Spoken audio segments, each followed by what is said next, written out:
الو. ايوه. السلام عليكم. السلام ورحمه الله وبركاته. ابو ساره، كيف حالك؟ الحمد لله. انا خالد الرفاعي. اهلا يا خالد، ازيك؟ ازيك عمنا؟ كل سنه وانتم طيبين. كل سنه وانت طيب. والاسره كلها بخير يا حبيبي. يطول لي في عمرك، كيف حالك؟ ازيك يا جميل؟ ما ادري استاذ احمد، ابغى اطلب منك طلب بس اخاف تقول لي لا او تقفل السماعه او شيء. انا هقفل في وش اخويا السماعه برضه يا راجل. حبيبي انا هقفلها قبل ما تتكلم، انما بما انك اتكلمت مش هقفلها. ما ادري ابو ساره، ابغى يعني ودي حقيقه اشارك معك في المسرحيه اللي قاعده تنزل اعلاناتها هذه في التلفزيون. والله لو الكلام ده قاله واحد عادي اصدقه، ويعني مسرحيه شغاله عايز تشتغل فيها خالد ازاي؟ يعني انا بعطيك راي وانت عاد من حقك تقول او لا. لا ده احنا بنعرض بقالنا شهر دلوقتي حبيبي. ايوه انت شيل واحد وحطني محله. خلاص اقول لك حاجه. ايوه انا عندي ظروف كده بعد اسبوع، ايه رايك تعمل انت دور مرسي؟ استاذ احمد انت شكلك تتريق فيني. لا يا راجل معقوله. طيب انا اقول لك يعني ابغى اشارك معك، شيل واحد وحطني محله. شيل واحد يا حبيب قلبي، ده انت ده انا اشيل لك الناس كلها. يا استاذ احمد انا والله ما ادري وشلون افهمك، بس ودي اشتغل فعلا في المسرح ومعاك بس. يا حبيبي ده شرف ليا ان انت عارف قيمتك وعارف انا بحبك كفنان كوميدي جميل ازاي، وانا اشتغلت معاك قبل كده، ولو كان في فرصة فعلا من الأول ده كان يسعدني. الفرصة جت يعني، شيل واحد وحطنا. طيب خلاص إن شاء الله في شهر رمضان إحنا بناخد أجازة. أيوة بس خلاص المعنى ما وصلش ولا إيه؟ طيب شوف أنا يمكن ما فهمت، إيش رأيك أنا أعطيك فلوس وتخليني أمثل؟ لا يا حبيبي، أنت عشان تطلع لازم تاخد فلوس. أنت الآن لا أنت اللي بتاخذ فلوس ولا أنت اللي بتعطيني دور، هذا أنا ما أدري وش أسوي. بص أنا عندي مسرحية إن شاء الله في شهر 12. أيوه مسرحية كده هسافر بيها السودان، إيه رأيك تيجي معايا السودان؟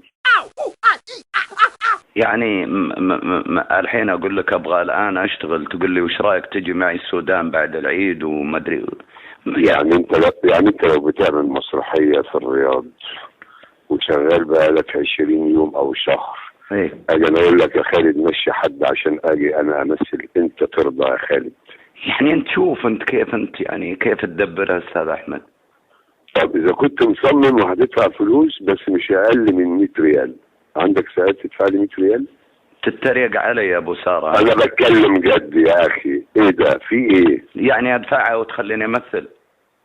لو دفعت 100 ريال يا ابو ساره. طيب ابو ساره خلاص اوكي، يعني المسرحيه اوكي.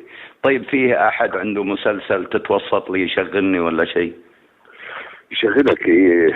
انت الناس هي اللي تتحايل عليك انك تشتغل. ما يعني انت تعرفني بس هم يعرفوني، يعني ابغى اجي وتقول هذا يمثل كويس وكذا. لا بص انا داخل فيلم بعد العيد، فاعتبر نفسك معايا فيه من دلوقتي ومن غير فلوس، من غير ما تدفع 100 ريال. وانت بتعطيني كم طيب؟ من 30 ل 50,000. لا ما تكفي ذي، ما يكفيش. ما تغطي. انت هتقعد في اوتيل 5 ستار هتدفع لك فيه 60,000 دولار. يا ابو ساره كان شكلك قاعد تتريق فيني، يعني تحس اني انا مكسور خاطر. انا سعيد بالحوار معاك يا خالد يا راجل، يعني انت بتسمعني احلى سيمفونيه. يعني كيف احلى سيمفونيه؟ يعني قبل ما اروح على المسرح دلوقتي واضحك الناس انت بتساعدني، فبتخليني ريلاكس وفريش ولذيذ قبل ما اطلع على خشبة المسرح. يعني انا اللي قاعد اضحكك يا استاذ احمد؟ يعني انت المفروض تاخد فلوس على المكالمه دي. الله، يعني انا قاعد اضحكك اجل. ايوه انت مضحكاتي، يعني تتريق بي قصدك؟ انا اتريق على اخويا؟ اخفى عليك يا استاذ احمد، ما ادري كيف اوصل لك العباره. انت عايز ايه اخر؟ انا من الاخير ابغى امثل ومعك في المسرحيه وتشيل اي واحد من اللي معك وتحطني، هذا اخر كلام. يا خلاص هشيل شعبان عبد الرحيم. ما ادري وش تبغى توصل له يا ابو ساره. انا عليت الدراما، بس تلبس ساعتين في ايدك وتلبس بدله ملونه. ايوه بس وخلاص، وسلسله. وعلى مرسي بيقول لي انا جايب لك المطرب الشعبي شعبان عبد الرحيم هيغني لك، هتقوم انت داخل. اقول لك ايه ده؟ لا ده مش انت، ده انا بشوفه في التلفزيون غير كده. فتقول لي لا، ما انا في التلفزيون بعمل مكياج. لا انت هنكسب ضحك في المنطقه دي كلها. طيب ليه ما تشيل علاء مرسي هذا؟ خلاص يعني تشيله على اساس انت اللي تجيب شعبان. انا اجيب لك. يا سلام. طب تعرف بقى ان علاء فعلا كان عايز ياخد اجازه من المسرحيه؟ خلاص متى تبغى؟ لان عنده سيت كوم مرتبط بيه. طب كويس خلاص. وش عنده؟ عنده سيت كوم بيعمله. وش السيت كوم؟ اللي هو الحلقات الكوميدي الصغيره دي. اي يعني مشاهد. فانت ايه خلاص. هو كان قال لي وانا قلت له لا مش هينفع. فانا النهارده في المسرح هقول له ينفع. هو عايز من يوم 12. هتقدر تيجي انت يوم 10 تعمل بروفات؟ ما بدون بروفات، انت بس قل لي الحوار وانا اقول. حلو التواضع ده. خلاص اي انا على طول بدون ورق.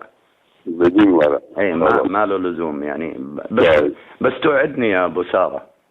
خلاص انا وعدتك. ما هو اجي انا للقاهره وتقعد تتوزى مني وما ترد على التليفون. لا هتجيب لي ايه انت جاي بقى من السعوديه؟ اجيب لك اللي انت تبغاه. ها؟ اللي تبغى. كم تبغى فلوس اجيب لك؟ لا فلوس ايه؟ تجيب لي منسف ولا اسمه ايه الاكله بتاعتكم دي اللي مدفونه في الرمل؟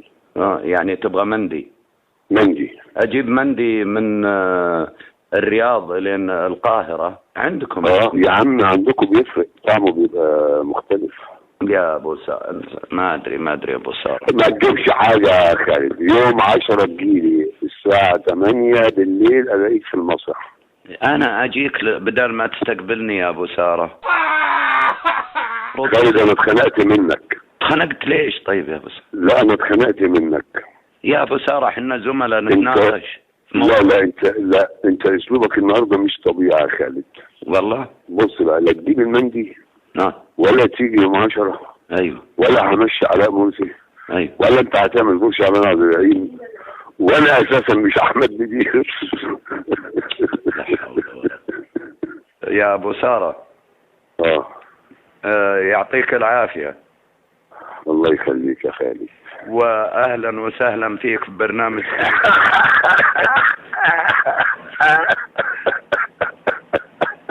دحين بقى اقدر اقول لك تعالى يا خالد بس المسرحيه مستنياك وانا همشي الناس كلها. حبيب قلبي يعطيك العافيه وما قصرت.